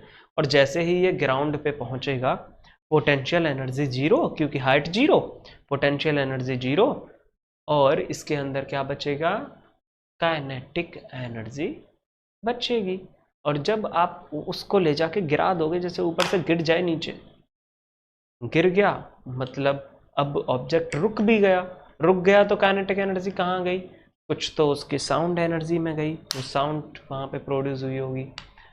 कुछ हीट रिलीज हुई, हीट रिलीज होती है, ऐसे कोई चीज़ गिर जाए हीट रिलीज होती है, बहुत हल्की सी, कभी फील नहीं होता। तो कुछ साउंड एनर्जी में गई, कुछ हीट एनर्जी में गई, ऐसे एनर्जी डिस्ट्रीब्यूट हो जाती है। बात समझ आ रही है? अगर कोई भी ऑब्जेक्ट हाइट पे है तो जैसे जैसे नीचे जाएगा वैसे वैसे उसकी काइनेटिक एनर्जी बढ़ती रहेगी। जैसे ही लास्ट पॉइंट पे पहुंचेगा, एकदम टच कर लेगा ग्राउंड को, तो उसकी पोटेंशियल एनर्जी जीरो, और सारी की सारी पोटेंशियल एनर्जी किस में चेंज हो जाएगी? काइनेटिक एनर्जी में चेंज हो जाएगी। सही है। तो एकदम लोएस्ट पॉइंट पे उसकी काइनेटिक एनर्जी मैक्सिमम होगी और पोटेंशियल एनर्जी जीरो होगी, लेकिन एकदम हाईएस्ट पॉइंट पे उसकी काइनेटिक एनर्जी जीरो होगी और पोटेंशियल एनर्जी मैक्सिमम होगी। इसी तरीके से एक हाइड्रो इलेक्ट्रिक पावर प्लांट को देखा जाए, पानी बनने वाला, तो वहां पे हम क्या करते हैं, वाटर को एक डैम में सर्टेन हाइट पे रखते हैं। तो वाटर के पास कौन सी एनर्जी हो जाती है, काइनेटिक एनर्जी। सर्टेन हाइट पे है तो काइनेटिक एनर्जी वाटर के पास है। जैसे वाटर वहां से गिरता है, वाटर को छोड़ते हैं, तो वाटर मूव करने लगता है। तो वाटर की पोटेंशियल एनर्जी अब काइनेटिक एनर्जी में चेंज होती है, और वो काइनेटिक एनर्जी बाद में टरबाइन उस काइनेटिक एनर्जी को इलेक्ट्रिकल एनर्जी में चेंज कर देती। किसी थर्मल पावर प्लांट का देखा जाए, थर्मल पावर प्लांट, तो थर्मल पावर प्लांट यानी कि जो हीट पे काम करता है, तो उस केस में कोयला से चलते हैं ये सब। तो कोयला है, कोयले को जलाया, हीट रिलीज हुई, तो वहां पे कौन सी है, थर्मल एनर्जी है, हीट एनर्जी है, और उस थर्मल एनर्जी को बाद में इलेक्ट्रिकल एनर्जी में कन्वर्ट कर लिया जाता है। ऐसे प्लांट्स है, फोटोसिंथेसिस का नाम सुना होगा आपने 5th 6th क्लास में। तो फोटोसिंथेसिस क्या है, फोटोसिंथेसिस खाना बनाने की प्रोसेस है। प्लांट अपना जो खाना बनाते हैं, तो प्लांट क्या करते हैं, सनलाइट, सोलर एनर्जी को केमिकल एनर्जी में चेंज कर रहे हैं। सनलाइट की वजह से जो सोलर एनर्जी उन्हें मिल रही है, वो उसको केमिकल एनर्जी में, फूड बनाना मतलब फूड यानी कि केमिकल एनर्जी, फूड एक केमिकल है, तो केमिकल एनर्जी में कन्वर्ट कर रहे हैं। तो इस तरीके से ट्रांसफॉर्मेशन होता रहता है एनर्जी का। अब हम पढ़ेंगे एक important law of conservation of energy. Important है ये वाली बात, इंपॉर्टेंट। क्या इंपॉर्टेंट है इसमें, देखो ये लॉ कहता है कि भाई देखो, हम एनर्जी को ना तो क्रिएट कर सकते, ना तो हम एनर्जी बना सकते, ना हम एनर्जी खत्म कर सकते हैं, ना तो हम एनर्जी क्रिएट कर सकते हैं, ना हम एनर्जी को डिस्ट्रॉय कर सकते हैं, लेकिन एनर्जी को एक फॉर्म से दूसरी फॉर्म में कन्वर्ट जरूर किया जा सकता है। ना तो एनर्जी हम बना सकते हैं, ना हम एनर्जी डिस्ट्रॉय कर सकते हैं, लेकिन एनर्जी को एक फॉर्म से दूसरी फॉर्म में कन्वर्ट किया जा सकता है। और जब कभी भी एनर्जी कन्वर्ट करेंगे, तब हमेशा टोटल एनर्जी कांस्टेंट रहेगी। टोटल एनर्जी में कोई भी चेंज नहीं होगा। थोड़ी बहुत एनर्जी वेस्ट भी हो जाती है कन्वर्जन के टाइम पे। जैसे आप कपड़ा सिलवा रहे हो, शर्ट वाले टाइम पे आपने कपड़ा कुछ ज़्यादा खरीदा होता है, थोड़ा बहुत वेस्ट भी हो जाता है। वैसे ही कन्वर्जन पे थोड़ी बहुत एनर्जी वेस्ट भी हो जाती है। अब कन्वर्जन कैसे होता है समझते हैं ध्यान से। देखो हमारे पास है एक बॉल को हमने किसी सर्टेन हाइट पे रखा हुआ है। सर्टेन हाइट पे मान लेते हैं कि उस हाइट पे पोटेंशियल एनर्जी है 20 जूल्स। अब बॉल रखी है तो काइनेटिक एनर्जी तो होगी नहीं, मोशन में नहीं है, काइनेटिक एनर्जी होगी जीरो। टोटल एनर्जी कितनी, 20 जूल्स। आपने बॉल को रिलीज कर दिया, बॉल नीचे मूव करने लग गई। अब बॉल मूव कर रही है तो पोटेंशियल एनर्जी कम हो जाएगी, हाइट कम होगी, पोटेंशियल एनर्जी कम हो जाएगी। बॉल मूव कर रही है मतलब काइनेटिक एनर्जी आएगी। पोटेंशियल एनर्जी कहाँ जा रही है, काइनेटिक एनर्जी में। तो एक ऐसा पॉइंट आया जिसपे पोटेंशियल एनर्जी 15 जूल बची और काइनेटिक हो गई 5 जूल। वेलोसिटी बढ़ती जाएगी ना जैसे जैसे हम नीचे की तरफ किसी भी बॉल को रिलीज करेंगे due to acceleration, due to gravity. तो यहाँ पे 15 joule potential energy, 5 joule kinetic energy, दोनों को सम कर लो फिर से 20। और नीचे गए, एनर्जी पोटेंशियल एनर्जी बची 10, काइनेटिक भी हो गई 10, दोनों को सम कर लो फिर से 20 जूल। टोटल एनर्जी देखो हर हमेशा सेम आ रही है। और नीचे गए, पोटेंशियल एनर्जी 5 जूल बची, काइनेटिक हो गई 15, दोनों को सम कर लो फिर से 20 आ रही है। देखो एकदम ग्राउंड पे पहुंच गए, पोटेंशियल एनर्जी जीरो और काइनेटिक एनर्जी एकदम मैक्सिमम फुल 20 जूल। अब भी 20 आ रही। तो जो टोटल एनर्जी है वो हमेशा के लिए कंजर्व्ड रहेगी। टोटल एनर्जी में कोई भी चेंज नहीं होता। इस चैप्टर का लास्ट टॉपिक हम समझेंगे पावर।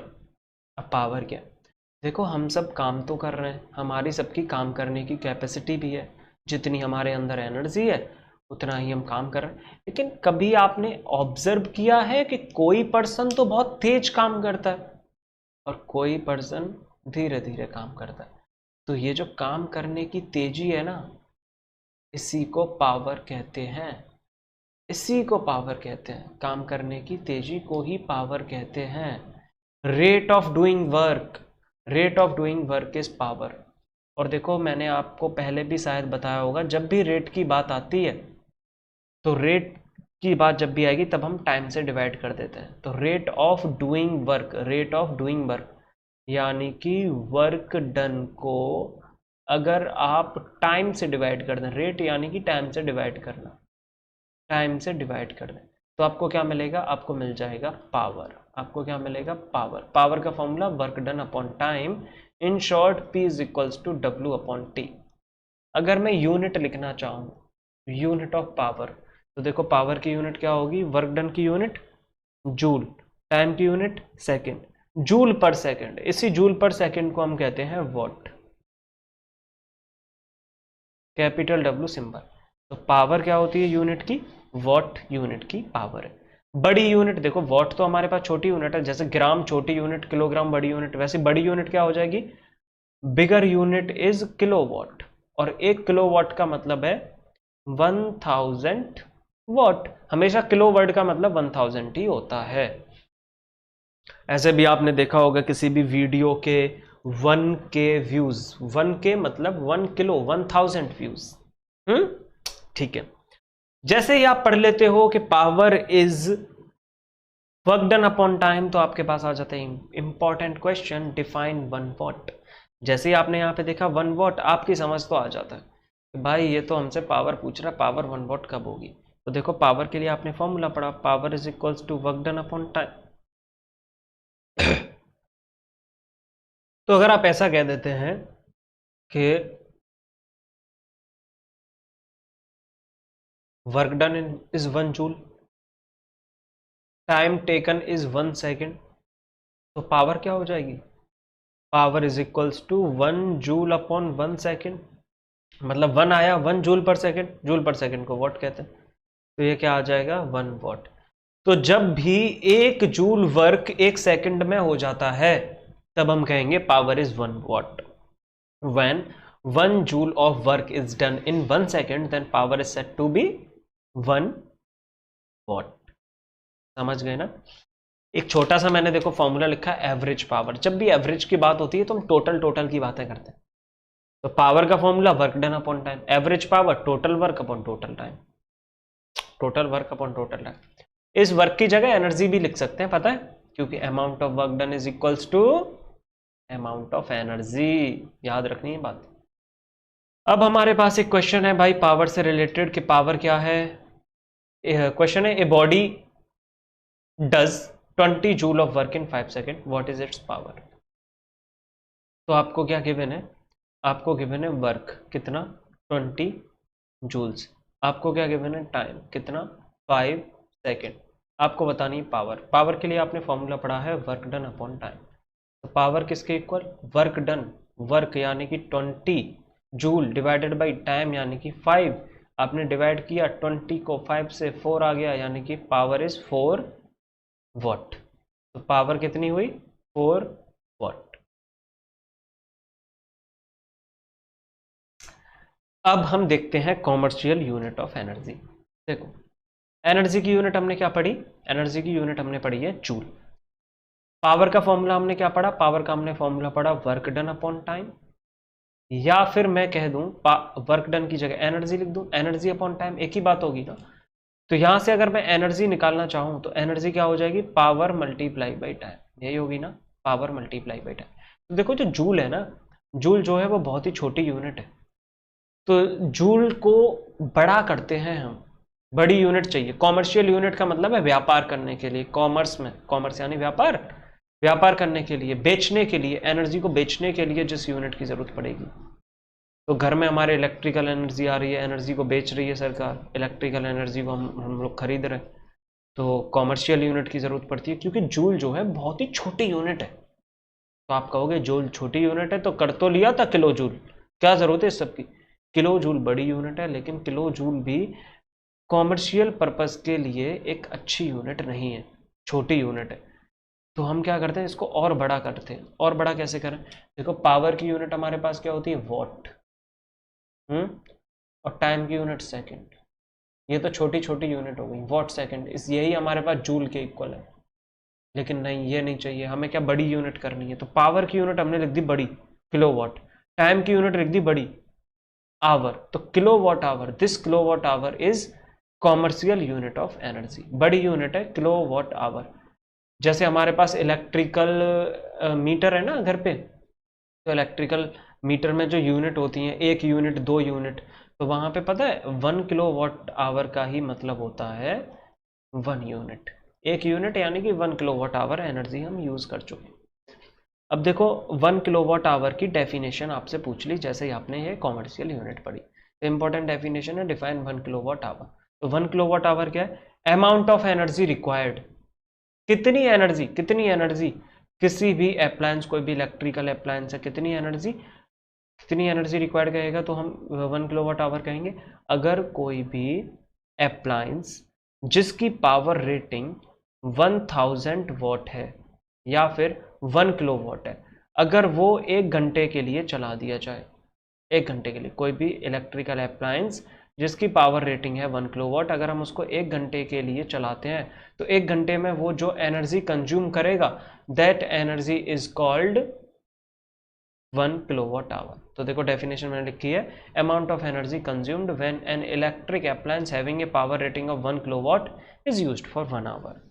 1 किलोवाट पावर रेटिंग के किसी इलेक्ट्रिकल अप्लायंस को 1 घंटे यूज कर रहे हैं तो energy consumed will be called as 1 kilowatt hour. अब इन दोनों के बीच में रिलेशन सीखते हैं, 1 किलोवाट आवर और जूल के बीच में रिलेशन। तो देखो पावर का formula energy upon time, energy upon time. तो जूल हमें सीखना है, जूल, जूल कैसे हम यहां से रिलेट कर पाएंगे। तो देखो पावर, एनर्जी की, एनर्जी का फॉर्मूला क्या हो जाएगा, energy will be equals to power multiply by time. तो पावर की यूनिट वॉट, टाइम की यूनिट सेकंड। तो एक जूल का क्या मतलब है, जूल का मतलब है वॉट सेकंड।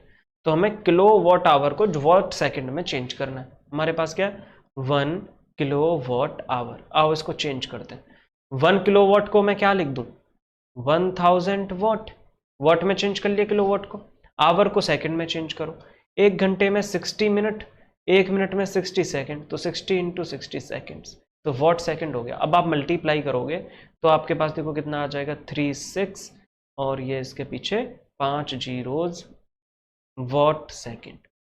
वॉट सेकंड यानी कि जूल। और आप इसको कैसे लिख सकते हो, आप ऐसे लिख सकते हो 3.6 इंटू 10 की पावर 6 जूल। तो 1 किलो वॉट आवर में 3.6 इंटू 10 की पावर 6 जूल्स होते हैं। अब इससे रिलेटेड करते हैं हम एक क्वेश्चन। क्वेश्चन है कि a bulb of 60 watt is used for 6 hours daily, how many units electrical energy is consumed. एक बल्ब है जिसकी पावर कितनी है, 60 वॉट, कितनी देर जला रहे हैं, टाइम कितना है, टाइम कितना दे रखा है, टाइम दे रखा है 6 आवर डेली यूज कर रहे हैं। तो देखो इसको क्या करें हम, किलोवाट में चेंज करें। किलोवाट में चेंज करने के लिए क्या करेंगे, 1000 से डिवाइड कर देंगे। डिवाइड करोगे तो आपके पास आ जाएगा 0.06 किलोवाट। आओ निकालें इलेक्ट्रिकल एनर्जी कितनी कंज्यूम होगी। तो energy is equals to power multiply by time. Power देखो कितना 0.06 मल्टीप्लाई बाई टाइम कितना 6। जब आप मल्टीप्लाई कर लोगे कितना आ जाएगा 0.36 किलो वॉट आवर। तो कितनी एनर्जी कंज्यूम हो गई 0.36 किलो वॉट आवर, या फिर आप ऐसे कह दो कि एनर्जी कंज्यूम्ड इज 0.36 यूनिट। ठीक है, समझ आ गया होगा। एक क्वेश्चन और है कि what will be the kinetic energy of body when its mass is 4 times the velocity is doubled. एक हमारे पास कोई भी ऑब्जेक्ट है जिसकी काइनेटिक एनर्जी देखो क्या होती है, काइनेटिक एनर्जी होती है 1/2 mv²। हमसे बोला है कि मास को, नया जो मास है, नया मास को कर दिया 4 गुना, पहले m था 4 टाइम्स ऑफ m। जो नई वेलोसिटी है, नई वेलोसिटी उसको कर दिया डबल 2 गुना 2v कर दी। अब हमें यह बताना है कि वेलोसिटी क्या हो जाएगी, नई वेलोसिटी। तो नई वेलोसिटी को k डैश बोल दें, सॉरी न्यू काइनेटिक एनर्जी। तो न्यू काइनेटिक एनर्जी को के डैश बोल दें भाई, तो काइनेटिक एनर्जी क्या होगी, m की जगह पे क्या लिखूं 4m मल्टीप्लाई बाई v की जगह पे क्या लिखूं 2v का होल स्क्वायर डिवाइडेड बाई 2। देखो कैलकुलेशन करेंगे तो आएगा 4m multiply by 4v square upon 2। 2 से 4 2 टाइम्स कैंसिल, 4 का 2 में मल्टीप्लाई करो क्या आ गया 8mv स्क्वायर। या फिर एक काम करते हैं, इस 2 को कैंसिल नहीं करते हैं ना, कैंसिल नहीं करते, इसको ऐसे ही रहने देते हैं, देखो बहुत फायदा होगा।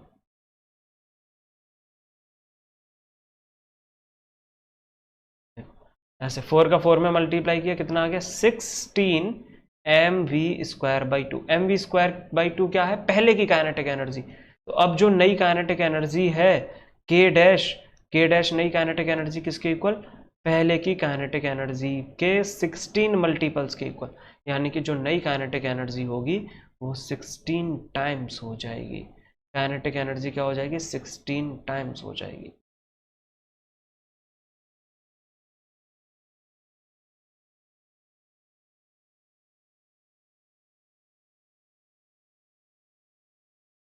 तो काइनेटिक एनर्जी 16 टाइम्स हो जाएगी।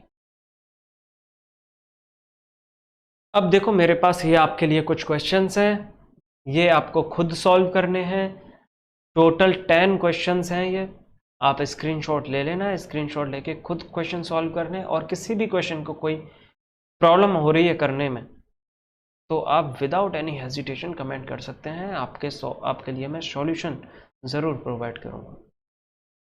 तो उम्मीद है आपको ये क्लास बहुत अच्छी लगी होगी, आपको क्लास पसंद आई होगी।